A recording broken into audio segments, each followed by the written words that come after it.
الصلاۃ والسلام علی من لا نبی بعدا فاعوذ باللہ السمیع العلیم من الشیطان الرجیم بسم اللہ الرحمن الرحیم وَأَتِمُّوا الْحَجَّ وَالْعُمْرَةَ لِلَّهِ فَإِنْ أُحْصِرْتُمْ فَمَا اسْتَيْسَرَ مِنَ الْهَدْيِ وَلَا تَهْلِكُوا رُءُوسَكُمْ حَتَّى يَبْلُغَ الْهَدْيُ مَحِلَّهُ فَمَنْ كَانَ مِنْكُمْ مَرِيضًا أَوْ بِهِ أَذًى مِنْ رَأْسِهِ فَفِدْيَةٌ مِنْ صِيَامٍ أَوْ صَدَقَةٍ أَوْ نُسُكٍ فَإِذَا أَمِنْتُمْ فَمَنْ تَمَتَّعَ بِالْعُمْرَةِ إِلَى الْحَجِّ فَمَا اسْتَيْسَرَ مِنَ الْهَدْيِ فَمَنْ لَمْ يَجِدْ فَصِيَامُ ثَلَاثَةِ أَيَّامٍ فِي الْحَجِّ وَسَبْعَةٍ إِذَا رَجَعْتُمْ تِلْكَ عَشْرَةٌ كَامِلَةٌ ذَلِكَ لِمَنْ لَمْ يَكُنْ أَهْلُهُ حَاضِرِ الْمَسْجِدِ الْحَرَامِ وَاتَّقُوا اللَّهَ وَاعْلَمُوا أَنَّ اللَّهَ شَدِيدُ الْعِقَابِ صدق اللہ العظیم۔ حج اور عمرے کو اللہ کے لیے مکمل کرو۔ اگر تمہیں روک دیا جائے جو کچھ میسر ہے قربانی سے وہ کر لو۔ اپنے سروں کو نہ منڈواؤ یہاں تک کہ قربانی اپنی جگہ کو پہنچ جائے۔ تم میں سے جو بیمار ہے یا اس کے سر میں کوئی تکلیف ہے اس کا فدیہ روزے سے ہے، صدقے سے ہے یا قربانی سے، جب تم باامن ہو جاؤ۔ جو عمرے کے ساتھ حج کی طرف فائدہ اٹھائے جو کچھ میسر ہے وہ قربانی کرے۔ اگر قربانی نہیں تو 3 روزے حج میں رکھے اور 7 جب واپس آ جائے۔ یہ 10 مکمل روزے ہیں اس کی قربانی۔ یہ قانون ان کے لیے ہے جو مسجد الحرام کے پاس رہنے والے نہیں ہیں۔ اللہ سے ڈر جاؤ، یقین کر لو بے شک اللہ سخت سزا دینے والے ہیں۔ استغفر اللہ۔ حضرات محترم، سورہ بقرہ کی تشریح اور توضیح بیان ہو رہی ہے فہم قرآن کے سلسلہ میں۔ اللہ رحمان ان آیات میں ایک بہت بڑی عبادت کا ذکر فرما رہے ہیں۔ حج عمرے کے بارے میں اس کے مسائل، اس کے قانون، اس کے ضابط جو ہے وہ اللہ بیان فرما رہے ہیں۔ حج اصل میں 3 قسم کا ہے۔ ایک حج قران ہے، ایک حج تمتع ہے، ایک حج افراد ہے جسے حج مفرد بھی کہتے ہیں، اور ایک حج بدل ہے۔ حج وہ ہے جو اللہ تعالیٰ نے زندگی میں ایک مرتبہ استطاعت والے جو مرد عورت ہیں، اس میں مرد بھی شامل ہے اور عورت بھی شامل ہے، اس کے اوپر حج فرض ہے۔ عورت کے لیے یہ ہے کہ اس کے ساتھ محرم موجود ہو، پھر اس کے اوپر حج بھی فرض ہے، اور مال بھی ہو تو پھر اس کے حج فرض ہے۔ مال ہے، محرم نہیں تو نہیں جا سکتے۔ محرم کے بغیر عورت کا حج عمرہ نہیں ہوتا، یہ قطعی اور صحیح بات یہی ہے۔ ہمارے ہاں بعض عورتوں کے ساتھ کوئی گل نہیں، مائیں وڈیریاں ساریاں کٹھیاں ہو گئی، یہ اسلام کے خلاف ہے۔ عورت چاہے جوان ہے، چاہے وہ ادھیڑ عمر ہے، چاہے وہ بوڑھی عورت ہے، اسلام کا قانون ایک ہی ہے۔ اگر یہ باتیں آئیں گی تو پھر اسلام کے اندر بہت سے مسائل یہ لوگ پیدا کریں گے۔ اس لیے حکم یہی ہے کہ محرم رشتہ دار اس کو کہتے ہیں جس سے ہمیشہ کے لیے نکاح حرام ہے۔ مثلا ایک عورت ہے، وہ اپنے بھائی کے ساتھ جا سکتی ہے، بھائی کے پاس مال نہیں ہے، اللہ نے اس عورت کو مال دیا ہے، اس کے پاس مال نہیں، تیرے پاس محرم نہیں، اب تو اس بھائی کے اوپر مال خرچ کر کے اس کو محرم بنا کے لے جا، اس کا بھی حج ہو جائے گا، تیرا بھی حج ہو جائے گا۔ لیکن آج ہمارے ہاں اللہ تعالیٰ ہمیں ہدایت عطا فرمائے، ہماری بہت سی عورتیں اس طرح حج عمرہ کر کے آتی ہیں، قرآن و حدیث کے مطابق ان کی سیر ہے، حج عمرہ نہیں ہے، کیونکہ اسلام نے یہ اس میں بڑی سختی رکھی ہے۔ اسی طرح اس کا بیٹا ہے، محرم رشتہ دار، باپ ہے، محرم رشتہ دار ہے، خاوند ہے جس سے اس کا نکاح ہو چکا ہے۔ پرانے ماشاءاللہ میرے بزرگ یہاں بیٹھے ہیں، پہلے یہ ہوتا تھا جو شناختی کارڈ ہوتے تھے بغیر تصویر کے ہوتے تھے، اور جو میاں بیوی جاتے تھے اس کے اندر خانے میں والد کا نام ہوتا تھا، خاوند کا نام نہیں ہوتا تھا۔ اب یہ ہے کہ جو شناختی کارڈ ہیں وہ با تصویر آ گئے ہیں، چاہے وہ مرد ہو چاہے وہ عورت ہو۔ یہ ہماری شرعی مجبوری ہے، عذر ہے۔ وہاں بھی جب ہم ایئرپورٹ پہ جاتے ہیں، چاہے وہ پردے والی بھی عورت ہے، تو وہاں بعض جو متوع جو شرطے وہاں بیٹھے ہیں، جی منہ ننگا کرو، ہم نے وہ کیمرہ لگایا ہوتا ہے۔ تو یہ ہمارے لیے ایک شرعی عذر ہے، اس میں عورت جو ہے اس کو کوئی گناہ نہیں ہے۔ اب کیا ہے کہ وہ دیکھتے ہیں کہ اس کے خانے میں خاوند کا نام ہے، حالانکہ شرعی طور پہ اگر باپ کا بھی نام ہو تو لیکن وہ باپ نہیں نہ ہوتا ساتھ اس کے، وہ خاوند ہے۔ اس لیے اب وہ شادی شدہ جو عورت ہوتی ہے اس کا شناختی کارڈ جب بنتا ہے نا، اس کے اوپر دو خانے لکھے ہوتے ہیں، دو لفظ لکھے ہوتے ہیں، والد اور زوج، یا والد کا نام آئے گا یا اس کے خاوند کا نام آئے گا۔ اس طرح جو بیوی کا شناختی کارڈ ہے اس کے ساتھ جو ہے یا والد کا نام آئے گا یا اس کے خاوند کا نام آئے گا، یعنی پتہ چل جائے گا کہ ساتھ محرم رشتہ دار ہے۔ میرا خیال ہے کچھ دیر پہلے یہ بات تھی، پتہ نہیں سچی ہے یا جھوٹی، واللہ عالم، کہ جی سعودی عرب نے محرم کا شرط ختم کر دی، آپ نے بھی سنا ہوگا، لیکن پھر بعد میں پتہ چلا کہ نہیں، ختم نہیں ہوا، وہ موجود ہے۔ تو بہرحال یہ شک شبہ ہے کہ ہم ان کی بات نہیں مانتے، ہم نے تو اللہ کے قرآن کی مانی ہے اور اللہ کے نبی کی بات مانی ہے، جس کے حکم سے ہم حج عمرہ کریں انشاءاللہ۔ اس لیے محرم رشتہ دار کے بغیر جو ہے وہ حج عمرہ نہیں کر سکتے۔ دوسرا ہمارے یہاں ایک اور بھی مسئلہ آ گیا، وہاں لوگ جاتے ہیں تو ایک ہی کمرے میں مرد بھی رہتے ہیں، عورتیں بھی رہتی ہیں۔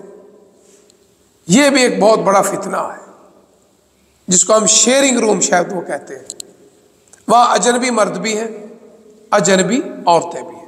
حالانکہ چاہیے تو یہ ہے کہ اگر وہ شیئرنگ میں ہے کہ عورتوں کو ساریوں کو ایک کمرہ دے دیں، مردوں کو ایک کمرہ دے دیں۔ جس طرح بعض حجاج کرام جاتے ہیں تو وہاں جو عرفات میں یعنی مینا میں خیمے جو ہے نا عورتوں کے علیحدہ بنا دیتے ہیں، مردوں کے لیے، یہ اچھی بات ہے۔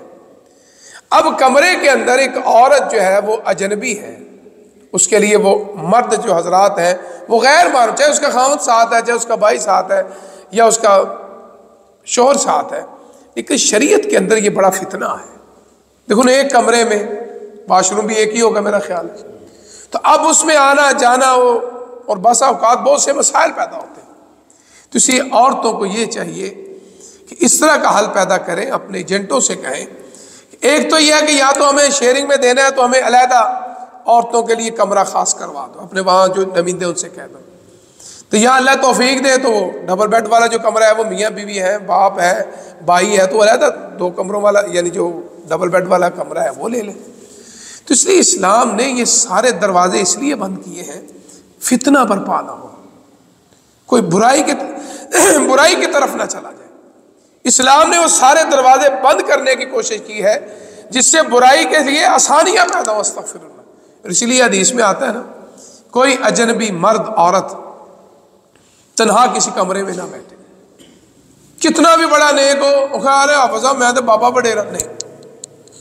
اسلام نے اس بات میں یہ تشخیص یا مستثنا نہیں کیا کہ یہ بابا جی ہے تو اس کے ساتھ بیٹھ جاؤ، نہیں۔ اسلام نے مطلق لفظ بولا ہے مرد عورت، اسلام نے اس کی اجازت نہیں دی۔ یہاں تک کہ دیکھو یہ اسلام میں کتنا پیارا رشتہ ہے بہن بھائیوں۔ آقا علیہ الصلوۃ والسلام کی حدیث ہے کہ جب بہن بھائی جوان ہو جائیں، 10 سال کے ہو جائیں، فرمایا ان کے بسترے جدا کر دو، ان کے روم جدا کر دو۔ اور آج آپ دیکھیں جن گھروں میں یہ عمل نہیں ہے وہاں فتنے ہیں، استغفر اللہ۔ جن گھروں میں کزنوں کی آمد و رفت ہے وہاں بھی فتنے ہیں، استغفر اللہ۔ اور بعد میں مسائل پیدا ہوتے ہیں جب شادی کا موقع آتا ہے۔ اسلام نے دیکھو نا یہ ساری بریکیاں، یہ دقیق جو کہ اللہ کے علم میں ہے، لا تقربوا الزنا۔ کل میں نے خطبہ جمعہ کے اندر یہ آیت پڑھی تھی، اس کا مطلب بعد میں مجھے ایک فون آیا کہ یہ زنا کے قریب جانے کا مقصد کیا ہے۔ میں نے اس کو بتایا کہ اس کا مقصد وہ چیزیں جس سے آدمی زنا کے گناہ میں پہنچ جاتا ہے، استغفر اللہ۔ اکیلا ہے، تنہائی ہے، اسلام نے اس لیے سارے بند کیے۔ بعض افضل میں بڑا نیک بڑا متقی ہوں، مجھے کیا پتہ ہے، یہ تو رب کو پتہ ہے نا۔ تو اس لیے یہ جو نفس امارہ ہے نا ہمارا، چاہے وہ بوڑھا ہے، چاہے وہ جوان ہے، چاہے میں ہوں، چاہے آپ ہیں۔ ان النفس لامارۃ بالسوء، شیطان اس کی آل اولاد تو باندھی ہوئی ہے، یہ تو بندھا ہوا نہیں نا، یہ تو کھلا ہوا ہے، یہ ہمیں برائی کے لیے کھٹکھٹائے گا، دعوت دے گا۔ اور یہ نفس امارہ نبیوں کے پاس بھی ہے، رسولوں کے پاس بھی ہے۔ آقا علیہ الصلوۃ والسلام یا اولیاء اللہ کے بارے میں بعض محدثین لکھتے ہیں کہ بعض لوگ اتنی عبادت کرتے ہیں، اتنی عبادت کرتے ہیں کہ نفس امارہ مرتا نہیں، کمزور ہو جاتا ہے۔ تہجد پڑھنے والا، ذکر و اذکار کرنے والا، استغفار پڑھنے والا، قرآن مجید کی تلاوت کرنے والا، نفس امارہ مرتا نہیں ہے، دب جاتا ہے۔ تو اس لیے میری آپ سے گزارش ہے کہ اسلام نے جو قانون بنائے اس کو توڑنے کی اجازت نہیں ہے۔ حج ہے، عمرہ ہے، آپ نے کسی غیر محرم کے ساتھ عورت حج عمرے کرنے کی کسی صورت میں اجازت نہیں ہے۔ حج فرض ہی نہیں اس کے اوپر جب تک محرم رشتہ دار ہو۔ ایک تو یہ مسئلہ ہے۔ دوسرا یہ ہے کہ حج بدل ہے، بس ایک آدمی ہے وہ حج پہ نہیں جا سکتا، بیمار ہے یا کوئی رکاوٹ ہے، یا حج فرض تھا فوت ہو گئے، تو اب اس کے ورثاء یا حج کروانا چاہتے، اس کو کہتے ہیں حج بدل۔ آقا علیہ الصلوۃ والسلام نے فرمایا حج بدل وہ کر سکتا ہے جس نے پہلے اپنا حج کیا ہو۔ جس مرد عورت نے اپنا حج نہیں کیا وہ کسی کے لیے حج نہیں کر سکتا، یہ بات یاد رکھنا۔ حج بدل کا مطلب یہ ہوتا ہے کہ آپ ایک میقات میں جب وہ احرام باندھیں گے، تلبیہ پڑھیں گے، تو اس آدمی کی، اس عورت کا نام لے کر کہ اللہ میں اس کی طرف سے حج کر رہا، نیت یہ کرے گا۔ اس لیے حکم یہ ہے کہ حج بدل کرنے والا پہلے اپنا حج کر چکا ہو، پھر وہ کسی کا حج کر سکتا ہے۔ پھر آگے اللہ فرماتے ہیں کہ حج کی وہ 3 قسمیں جس نے ابھی ذکر کیا، ایک حج قران ہے، ایک حج تمتع ہے، ایک حج افراد یا مفرد ہے۔ حج قران وہ ہوتا ہے جس میں حج عمرے کا احرام اکٹھا ہوتا ہے، عمرہ کیا، احرام نہیں کھولا، اسی احرام سے حج کے کام شروع کر دیے، اس کو حج قران کہتے ہیں۔ حج تمتع یہ ہے جس طرح آج کل ہمارے حجاج کرام کرتے ہیں، وہ یہ کرتے ہیں کہ عمرہ کر کے احرام کھول دیتے ہیں، پھر 8 ذی الحج کو دوبارہ اپنے اپنے ہوٹلوں سے، اپنی اپنی جگہوں سے احرام باندھتے ہیں، اس کو حج تمتع کہتے ہیں۔ تیسرا حج افراد، کہ آدمی وہاں جائے، وہ عمرہ نہ کرے، 8 ذی الحج کو اسی احرام میں سیدھا مینا میں چلا جائے، اس کو حج افراد کہتے ہیں، صرف حج کرے گا۔ اب ان 3 حجوں میں، قران میں، افراد میں اور تمتع میں، 2 میں قربانی ہے، 1 میں قربانی نہیں ہے۔ قران کرنے والا بھی قربانی کرے گا، حج تمتع والا بھی قربانی کرے گا، اس کے بغیر اس کا حج نہیں ہوگا۔ لیکن جو حج افراد کرے گا اس کے لیے قربانی نہیں ہے۔ دیکھو یہ اللہ تعالیٰ نے، اس لیے وہاں جو آپ نے بھی کبھی غور کیا ہوگا، جو وہاں لوگ مقیم ہیں وہ حج افراد کرتے ہیں، وہ حج قران نہیں کرتے، حج تمتع نہیں کرتے، وہ حج کر کے چلے جاتے ہیں، وہ قربانی وغیرہ نہیں کرتے، سارے کام کیے، حلق بنوایا، چلے گئے۔ تو اس لیے اس بات کے اندر یہ بات واضح ہوگی، قربانی سے پہلے آپ نے سر نہیں منڈوانا۔ لیکن افراد والے نے قربانی کرنی نہیں، قران والا قربانی کرے گا، حج تمتع والا قربانی کرے گا، اور جب تک قربانی پہنچ نہیں جائے گی، قربانی ہو نہیں جائے گی، وہ اپنی حجامت نہیں بنوا سکتا۔ اللہ مجھے اور آپ کو اس پہ عمل کرنے کی توفیق عطا فرمائے۔ الحمدللہ رب العالمین والعاقبۃ للمتقین۔ اللهم صل على محمد وعلى ال محمد كما صليت على ابراهيم وعلى ال ابراهيم انك حميد مجيد اللهم بارك على محمد وعلى ال محمد كما باركت على ابراهيم وعلى ال ابراهيم انك حميد مجيد اللهم ربنا آتنا في الدنيا حسنة وفي الآخرة حسنة وقنا عذاب النار۔ اے رب العالمین ہمیں سنت طریقے کے مطابق حج عمرہ کرنے کی توفیق عطا فرما، اور جو دوست احباب حج کے لیے جا رہے ہیں اللہ ان کے حج کے سفر کو آسان فرما، اے اللہ ان کے حج کے سفر کو قبول و منظور فرما، ہمیں چھوٹی بڑی بیماریوں سے محفوظ فرما، ہم سب کی کل پریشانیاں دور فرما، اے اللہ ہمارے بگڑے معاملات درست فرما، ہماری غیبی مدد فرما، ہمارے رزق میں برکت اور کثیر عطا فرما، اے رب العالمین ہم سب کی جان مال عزت اولاد کی حفاظت فرما، اے رب العالمین ہم گنہگار ہیں، اللہ ہمارے صغیرہ کبیرہ گناہوں سے درگزر فرما۔ بخشش کا مہینہ ہے، عید کا چاند نظر آنے سے پہلے اے اللہ ہم سب کے سارے گناہ معاف فرما دے، اے رب العالمین آئندہ ہمیں گناہ کی زندگی سے محفوظ فرما، اے رب العالمین آج کی رات 27ویں رات طاق رات ہے، آگے 29ویں رات ہے، اللہ ہمیں ہمارے گھر والوں کو طاق رات نصیب فرما، اے رب العالمین طاقرات نصیب فرما، لیلۃ القدر نصیب فرما، شب قدر نصیب فرما، لیلۃ القدر خیر من الف شہر، 1000 مہینوں سے بہتر رات اللہ ہمیں عطا فرما۔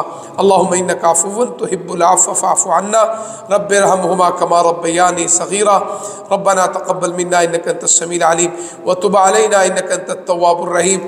صلی اللہ علی خیر خلقہ محمد وآلہ وأہل بیتہ واصحابہ اجمعین برحمتک یا ارحم الراحمین۔